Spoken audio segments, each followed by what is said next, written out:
Praise the lord నా సోదరులారా, ఈ వీడియోలో మనము సైతానీ ఈ 2 ఆలోచనలు మనం తెలుసుకుందాం. ఎందుకంటే ప్రారంభం నుండి సైతాను ఈ 2 ఆలోచనలలో మనల్ని మోసం చేస్తూ వస్తున్నాడు. ఈ 2 ఆలోచనలతోనే మనం సైతానీ మాటల్లో పడి మనం వానికి లొంగిపోతాము. ఇంకా దేవుడి నుంచి మనం దూరం అయిపోతాము. ఈ 2 మాటలు ఏమిటి తెలుసుకుందాం.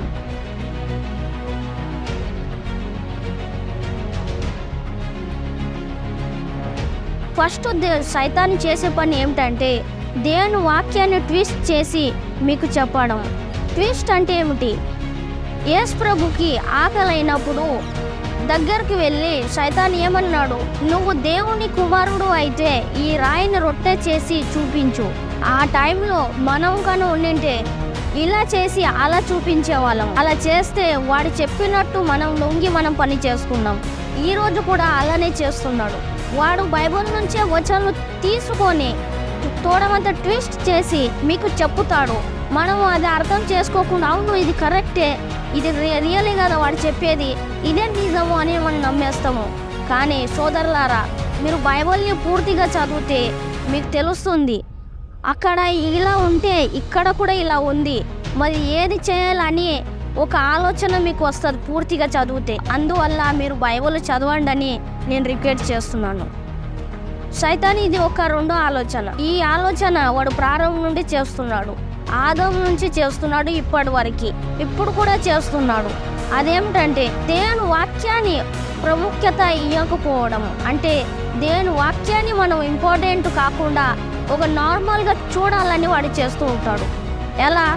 ఉదాహరణకి హవ్వకి ఏమని చెప్పాడు, నువ్వు ఈ పండు తింటే దేవునిలాగా అవుతావని చెప్పాడు. ఆ మాటల్లో పడి దేవుని ప్రాముఖ్యత వాక్యాన్ని ఆలోచించకుండా ఈ సైతాన్ చెప్పిన మాటల్లో పడి వానికి లొంగింది. వాడు చెప్పినట్టు ఆ పండును తిని దేవుని నుంచి దూరం అయిపోయింది. అలాగే సేమ్ ఈరోజు కూడా మనము ఇంపార్టెంట్ దేవునికి ఇవ్వాల్సింది సైతాన్కి ఇస్తున్నాము. అది అలా. ఉదాహరణకి మీ దగ్గర ఒక ఫోన్ ఉందనుకో, ఆ ఫోన్లో ఫుల్ డాటా ఉంది, మీతో ఫుల్ టైం ఉంది చూడడానికి.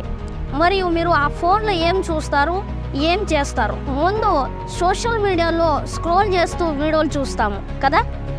నో, మనం ఇలా చేస్తేనే వానికి పని చేయడం సాధ్యమవుతుంది. ఒక క్రిస్టియన్ గర్ల్ అయికోకో, బాయ్ అయికోకో, ఒక క్రిస్టియన్ ఫ్యామిలీ, క్రిస్టియన్ వాళ్ళు అంటే నిజమైన దేవుని కుమారులు దేవుని వాక్యాల్లో ఇంపార్టెంట్ ఇచ్చి దేవుని వాక్యాలు చదువుతారు. టైం ఉందంటే దేవుని వాక్యమే ఇంపార్టెంట్, అంటే ప్రాముఖ్యత ఇవ్వాలని నేను ఈ వీడియోలో చెప్తున్నాను. సోషల్ మీడియాలో మీరు వీడియోలు చూస్తూ టైం పాస్ చేస్తూ మీరు ఇలానే ఉన్నారనుకో, వాడు చేసేదే హవ్వతో ఎలా చేశాడో అలాగే మీ దగ్గర కూడా వచ్చి అలానే చేస్తాడు.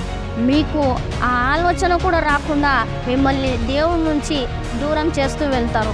మీకు మీ దగ్గరకు వచ్చి ఎవరైనా దేవుని వాక్యాలు చెప్తుంటే ఏం చెప్తావురా, పోరా వెళ్ళిపో, నువ్వు నాకు అన్నీ తెలుసు అనేసి నిజమైన సేవకుల్ని దూరం చేస్తారు. ఎందుకంటే మీరు దేవుని వాక్యాన్ని ఇంపార్టెంట్ చూడకుండా భూమిపైన ఉన్న దాని విషయంలో మీరు ఇంపార్టెంట్గా అయిపోయారు. ఏ విషయాలు? ఒకటి, సైతాను వచనాన్ని ట్విస్ట్ చేసి మీకు చెప్తాడు. రెండోది, దేవుని వాక్యాన్ని ప్రాముఖ్యత ఇవ్వకుండా మీ చెవులో మీ ఆలోచనలో వేస్తూ ఉంటాడు. ఈ 2 చేస్తేనే వాడు విజయవంతం అవుతాడు మీ పైన. మీరు ఒకవేళ వాని మాటల్లో రాకుండా దేవుని వాక్యంలో ఉన్నారనుకో, సైతాను మీ దగ్గరికి రావాలన్న ఆలోచన కూడా రాదు. ఎందుకంటే మీరు ప్రభు యేసు క్రీస్తులో బలంగా ముందుకు సాగుతూ వెళ్తున్నారు. రోజు దేవుని వాక్యాలు చదువుతూ ముందుకు వెళ్తున్నారు. దేవుడు ఏమంటున్నాడో అది ఆలోచిస్తున్నారు. దేవునికి ఏదైతే కరెక్ట్ అది అని మీరు పని చేస్తున్నారు. కాబట్టి సైతానికి ఒక ఛాన్స్ కూడా మీరు ఇవ్వట్లేదు. కాబట్టి వాడు మీ దగ్గరికి రాడు. ఒకవేళ మీ దగ్గరకు వచ్చి మిమ్మల్ని ఏపుతున్నాడు, మీ ఆలోచన చెడగొట్టి నిజమైన సేవకుడిని మీ నోరుతో తిట్టిపిస్తున్నాడంటే మీ జీవితంలో సైతాన్ కార్యం చేస్తున్నాడని అర్థం. ఈ మాట మీకు అర్థమై ఉంటే దేవుడు మీకు ఆశీర్వదించును గాక. God bless you.